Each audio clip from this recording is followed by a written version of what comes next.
कल की तारीख में राहुल गांधी ने प्रेस कॉन्फ्रेंस करी, वोट चोरी के बहुत सारे सबूत दिए और उसके बाद चुनाव आयोग अपने उसी अंदाज पर लौट आया जिसे साहित्य में, शास्त्रों में थेथरई कहा गया है।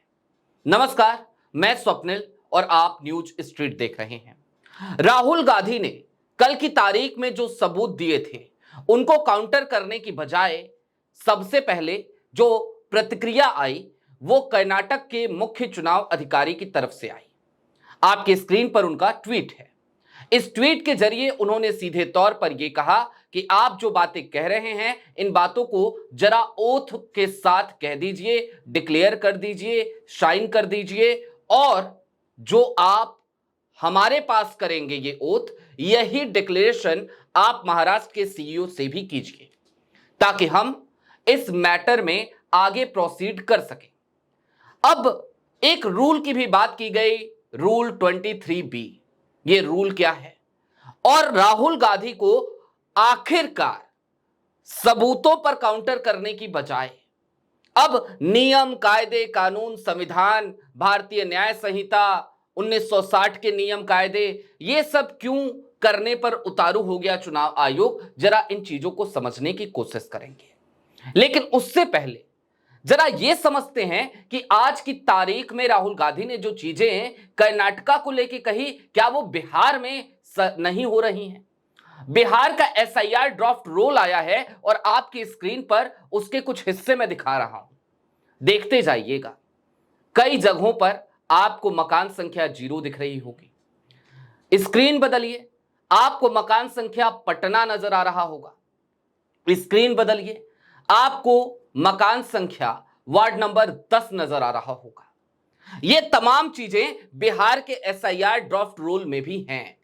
यानी कि जो खामियां कर्नाटक के वोटर लिस्ट में राहुल गांधी ने खोज निकाली, आज की तारीख में उन्हीं तमाम कमियों को न्यूज स्ट्रीट जब खोजने लगा, रिसर्च करने लगा, तो उसे भी बिहार के एसआईआर ड्राफ्ट रोल में मिली।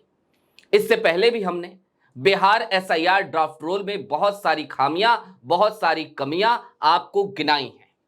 मकान संख्या चंदन कुमार भी हमने आपको दिखाया था। लेकिन अब सवाल यह है कि एक तरफ तो वोटर लिस्ट में ये तमाम गड़बड़ियां हैं, ये तमाम गड़बड़ झाले हैं, दूसरी तरफ चुनाव आयोग की अपनी थेथरई है और तीसरी तरफ राहुल गांधी का लड़ने का मिजाज है, लड़ने की तैयारी है। राहुल गांधी आज बेंगलुरु में सबूतों के साथ पहुंच गए, चुनाव आयोग के हर सवाल पर मुखरता से जवाब दिया और जो सबसे पिन पॉइंट आज राहुल ने कही वो क्या था कि मैंने संविधान की शपथ ली है। जाहिर सी बात है, राहुल गांधी ने संविधान की शपथ ली है और आज की तारीख में जरा कुछ बातें और समझने की जरूरत है। पहले एक आयोग हुआ करता था राजीव कुमार का, जो नजरें बचाता था, नजरें छिपाता था, जो खुद को बचाता हुआ नजर आता था, जो खुलकर कुछ बोलता नहीं था। हां, इतना जरूर था कि वो ये जरूर कह देता था कि बस भाई ठीक है, लेकिन ऐसा नहीं है, आप जो कह रहे हो वो बकवास है। लेकिन आज की तारीख का ज्ञानेश कुमार का आयोग क्या कर रहा है? आपकी स्क्रीन पर एक ट्वीट है इलेक्शन कमीशन ऑफ इंडिया का। आपको पता है बीते कुछ दिनों से फैक्ट चेक की मशीन बन गया है election commission.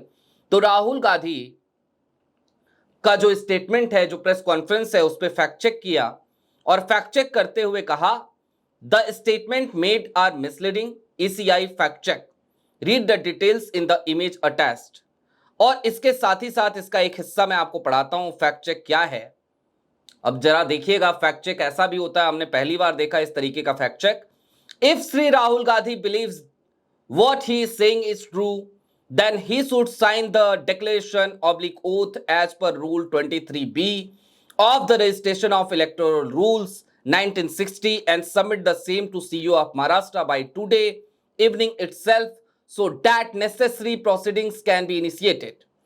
If Rahul Gandhi does not believe in what he is saying, then he should stop arriving at absurd conclusions and mislead the citizens of India.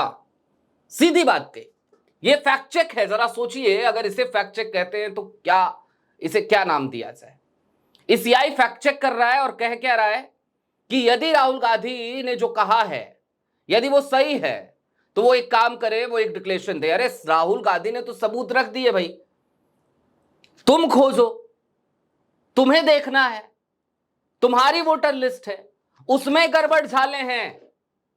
और ये 2024 की कर्नाटका की लिस्ट है। बिहार की एसआईआर ड्राफ्ट रोल जो अभी आपने publish किया, उसमें बहुतों के पिता का नाम फादर है, बहुतों के हस्बैंड का नाम हस्बैंड है, बहुतों का मकान संख्या 0 है और बहुतों का मकान संख्या पटना है, बहुतों की मकान संख्या वार्ड नंबर 10 है, बहुतों के साथ ऐसा भी हुआ है कि मकान संख्या चंदन कुमार है। तो भाई फैक्ट चेक तो आपको करना है, चेक आपको करना है, वेरिफिकेशन आपको करना है। माफ कीजिएगा, फैक्ट चेक नहीं करना है आपको वेरिफिकेशन करना है, आपको चीजें सही करनी है आप।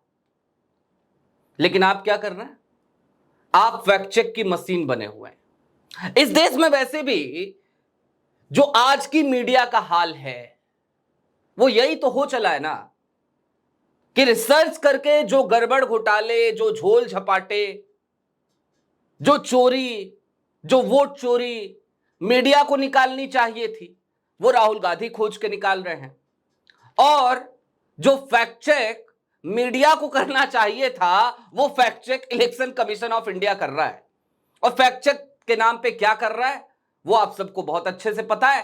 फैक्ट चेक के नाम पे जो कुछ भी इलेक्शन कमीशन ऑफ इंडिया कर रहा है, ज्ञानेश कुमार का आयोग कर रहा है, मैं फिर वही कहूंगा, शास्त्रों में से थेथरई कहा गया है, बेहयाई कहा गया है, और एक नया शब्द इजाद किया एक वरिष्ठ पत्रकार ने, हेमंत अत्री जी ने, सर्वनिरपेक्षता, तो उसे सर्वनिरपेक्षता कहा गया है।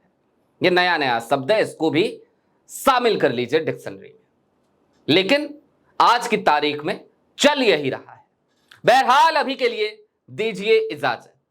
हम उम्मीद करते हैं कि इलेक्शन कमीशन ऑफ इंडिया की ये थेथरई, ये गलदोदई, ये बेहयाई, ये बेशर्मी बंद होगी। वो अपनी सर्वनिरपेक्षता पर थोड़ा तो शर्मिंदा होगा। अभी के लिए दीजिए इजाजत। ऐसे ही तमाम अपडेट्स, तमाम डेवलपमेंट्स के लिए जुड़े रहिए न्यूज स्ट्रीट के साथ। शुक्रिया।